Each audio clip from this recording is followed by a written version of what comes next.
لا شريك له أشهد أن محمدا عبده ورسوله أما بعد.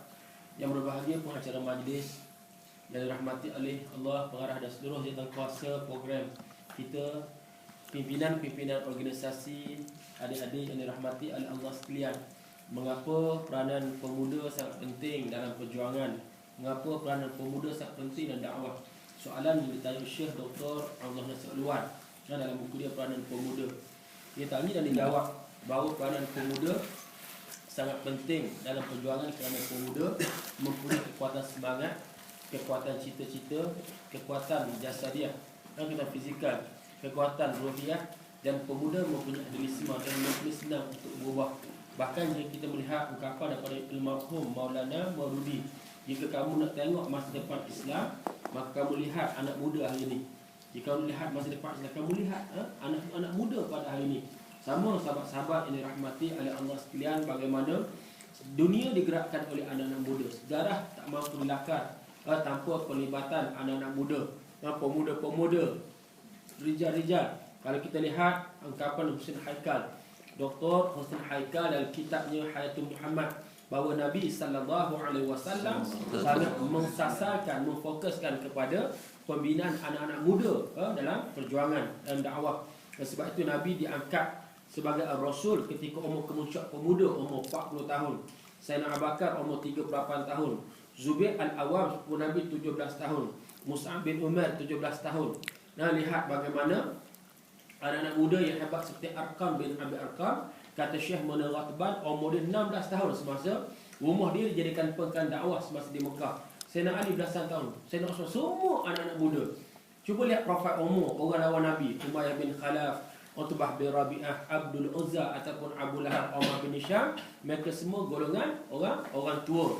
Sama, Nabi kita nak hantar tenaga nuqabah ke Madinah pun hantar Mus'ab bin Umar, anak muda yang handsome, yang tampan tadi. Bahkan semasa di Madinah tertegaknya daulat Islam, tengok peranan anak-anak muda di semua medan pertemuan iman dan kufur. Anak muda jadi frontliner, sama ada buat perang Islam ataupun untuk perang tanding Al-Mubarazah, perang Badar tadi. Tengok Sayyidina Ali, Ubadah Al-Harith jadi frontliner. Tengok peristiwa perang Ahzab, siapa dia yang lawan dengan Amru bin Abdul, ketua pemuda Mekah. Siapa lawan tuan-tuan? Anak muda Sayyidina Ali. Sama kalau kita lihat dalam peristiwa perang Uhud, bila pemuda Mekah cabar para awak Islam, Talhah bin Abi Talhah Al-Abdari cabar pemuda Islam, yang jawab ni anak muda juga, Zubair Al-Awwam, yakni sepupu Nabi. Dia nak beritahu sampailah akhir umur Nabi, sahabat-sahabat sekalian. Nabi tunjuk bagaimana Nabi ni fokus kepada bina anak muda. Nabi balik daripada Hajjatul Wada', haji perpisahan. Hajjatul Wada' juga digelar sebagai Hajjatul Rasul, jadi digelar sebagai Hajjatul Islam, haji Islam. Sebab haji inilah turun ayat terakhir Al-Quran, surah Al-Ma'idah ayat 3. Al-yawma akmaltu lakum dinakum wa atmamtu alaikum ni'mati wa raditu lakumul Islam madina. Sahabat-sahabat sekalian, balik haji luar Nabi kita sakit. Dalam keadaan Nabi sakit, ada ancaman daripada Rom di Barqa. Nabi suruh tentera Islam keluar. Nabi appoint, nanti anak muda parlimen, umur 17 tahun. Ada riwayat kata 18 tahun. Siapa dia? Usamah bin Zaid. Anak muda 17 tahun. Tak sempat keluar jauh, Nabi kita agak tenat dan Nabi kita wafat 12 Rabiul Awal tahun 11 Hijrah. Sayyidina Abu Bakar jadi khalifah pertama Khulafa Rasyidin. Dia sambung misi Nabi, hantar tentera Islam di bawah kepimpinan anak muda. Orang munafik pertikam, apa kamu nanti anak muda masih mentah, masih hijau? Tak, nanti anak muda. Siapa dia? Usamah bin Zaid. Sejarah Islam ni penuh dengan anak-anak muda. Dunia ni berubah kerana anak muda. Kamu tengok saya sebut tadi pasal berkaitan dengan kelompok awal komunis yang digagas oleh Karl Marx. Kalau kita baca tentang seorang tokoh komunis yang agak besar sebenarnya, Antonio Gramsci. Pernah baca Antonio Gramsci? Gramsci. Tak tahu Gramsci? Tak, Antonio Gramsci. Orang muda. Pemimpin pelajar University of Turin, Itali. Dia Eksekutif Agung utama Parti Komunis Itali.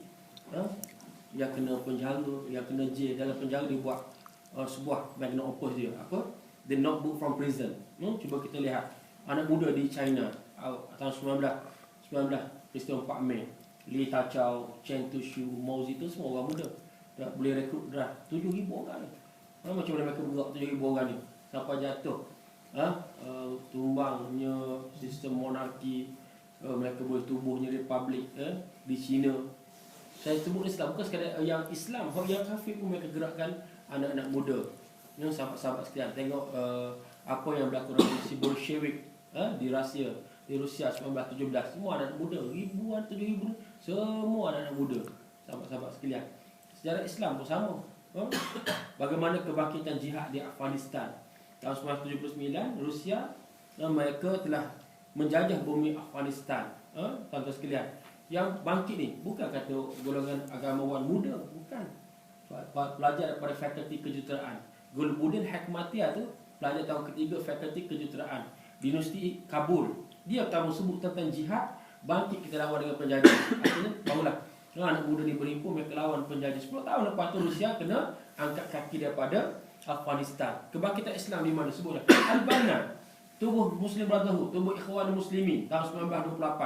Umur dia 20 berapa? Umur Al-Banna muda lagi. Al-Banna lahir 1906. Tahun 1928 berapa umur dia? Cuba kira. Awal 20-an. Tubuh dah Ikhwan Muslimin. Ini fenomena dunia. Siapa tak kenal Ikhwan Muslimin kira cak ayam. Ayam brand. Adik-adik sekalian, mana hebat daripada anak muda. Dan dia banyak tujuan semua anak-anak muda. Semua anak-anak muda. Jadi revolusi Black Friday di Tehran 1979. Kerana sebut Iran pun sensitif sebab berlaku di Syria ni. Tapi saya beritahu sejarah. Mana yang berlaku di Tehran, Pak Universiti Tehran, termasuk Mahmudinejad muda lagi. Mereka yang tokoh yang jatuhkan Syah Iran, Reza Pahlavi, yang merupakan proksi Amerika, dan mereka anak muda dengan Saurah ni, mereka naikkan Khomeini.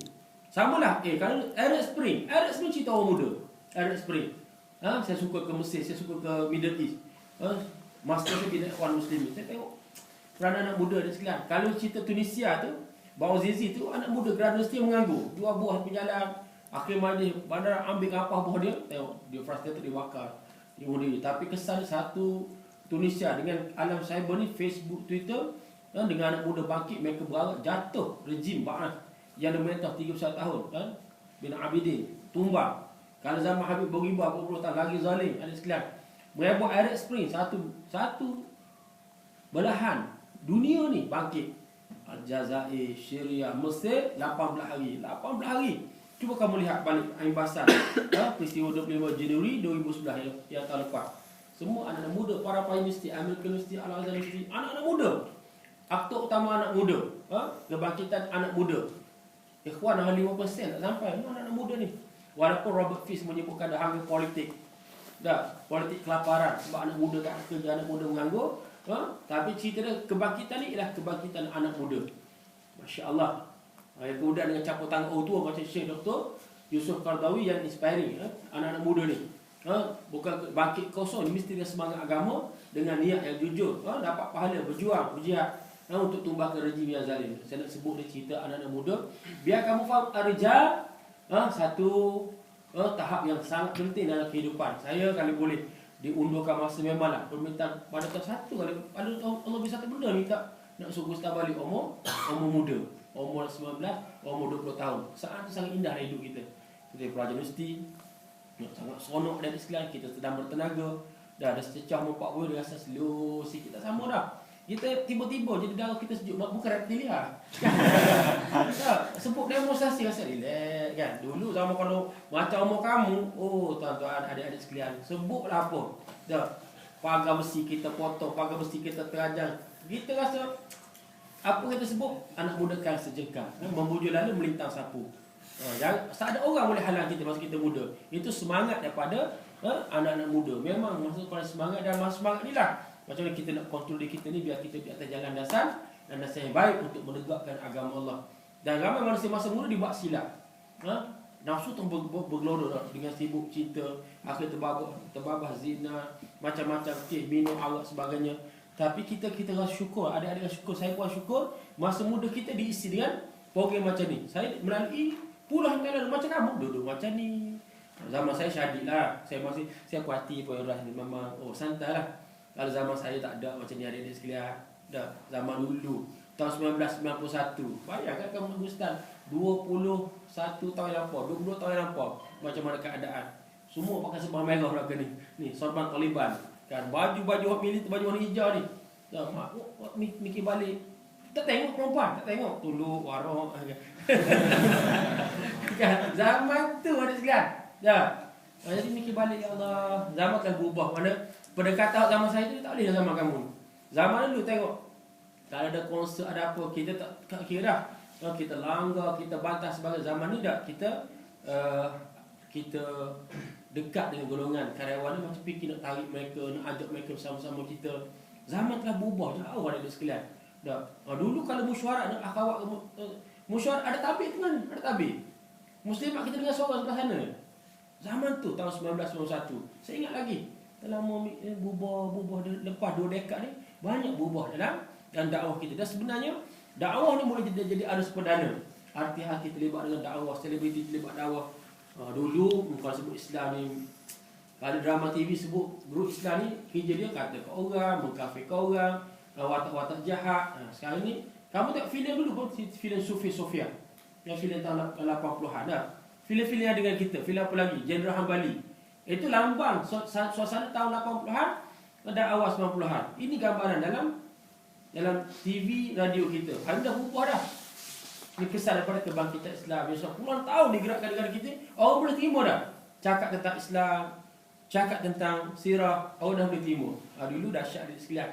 Itulah saya nak kongsi dengan anda semua bahawa tempoh umur Ar-Rijal ini sangat penting. Sangat penting. Sebab tu Nabi SAW, Allah sangat suka kepada pemuda yang akhlak dia baik. Allah sangat suka. Allah sangat suka. Dan kontradik pula musuh Islam Zionis, dalam protokol Zionis nak kuasai dunia, dia pun sasarkan kepada anak-anak muda. Nak diwasakkan dengan budak, dengan seks, dengan pop culture dan sebagainya. Jadi alhamdulillah lah, Allah pilih kita dengan hidayah yang cukup baik adik sekalian. Saya seronok bersama-sama kamu. Saya pati lama lain muka seorang. Memang muka baik. Muka kadang-kadang ada bina lah. Baik Allah. Kamu boleh sedikit lagi tambah ilmu sikit. Nanti keluar dari pasal kerja, terlibat dengan perjuangan, terlibat dengan dakwah. Dan hidup dia sangat singkat. Umur 40 tahun, kita fikir Allah sekejapnya, rasa baru kita keluarkan kot. Dah umur 40 tahun adik sekalian. Kita kira-kira kawan-kawan kat 10 orang dah meninggal. Kawan-kawan sekolah, kawan-kawan mesti lagi ramai meninggal. Kansernya, aksidennya, kena stroke-nya, macam-macam ada sekalian. Jantungnya, Masya Allah. Jadi kita nak manfaatkan masa muda kita ni dengan isi dengan kerja-kerja berfaedah. Al-Banna menyebut al-wajibat aksara minal awqat. Tanggungjawab yang kita ada lebih banyak daripada masa yang kita ada. Kata-kata situ, saya duduk ustaz, sibuk engineering, medik belajar, payah, sibuk. Tadi pun tanya lagi, akhwat tanya, sahabat muslimat tanya. Tak apalah. Itu pun dakwah kita juga. Rizak kepada sana jadi dakwah bilhal. Orang tengok perempuan awal ni, kalau rizak kita teruk, tidur terlekuk 9, maka tak bagus. Tapi kalau kita first class, kita dapat 3 pointer ke atas, orang pun kagum. Kalau dengan kerja kita, dengan dakwah yang kita buat ni, maka orang pun tarik pada kerja-kerja agama yang kita buat, insya-Allah. Ini yang pertama saya nak tahu. Sahabat-sahabat, adik-adik boleh bertanya soalan lah. Kita boleh berkongsi. Sebab jalan cerita sama, saya melalui hidup sama macam kamu. Umur 20-an, duduk di medan adlisma macam ni. Tadi tak digairah tentang politik, gairah tentang isu semasa, nak tahu itu, nak tahu ini. Biasalah. The young angry man. Cuma kamu tak terlibat benda radikal macam demonstrasi. Zaman saya, kalau saya baca buku bab jihad ni, mata saya keluar. Nak pergi perang di Afghanistan. Masa tu, sebab apa aku pergi Afghanistan, pergi perang training, masuk ke Pakistan. Zaman kita berubah. Zaman kamu pergi Palestin, orang Palestin tak benar kamu perang senjata. Tak benar, mana zaman dah berubah dah sekalian. Berbeza dengan dekad 80-an, dekad awal 90-an ada sekalian. Ruang amal Islami luas sangat. Bukan kerana kita bukan senjata, kita macam-macam kita boleh buat. Jihad ta'lim, ada sekalian jihad al-mal dan sebagainya yang kita boleh bantu untuk menegakkan agama Allah Subhanahu Wa Taala. Wallahu a'lam. Sekarang itulah saya minta perkongsian. Adik-adik tanya soalan dan sebagainya.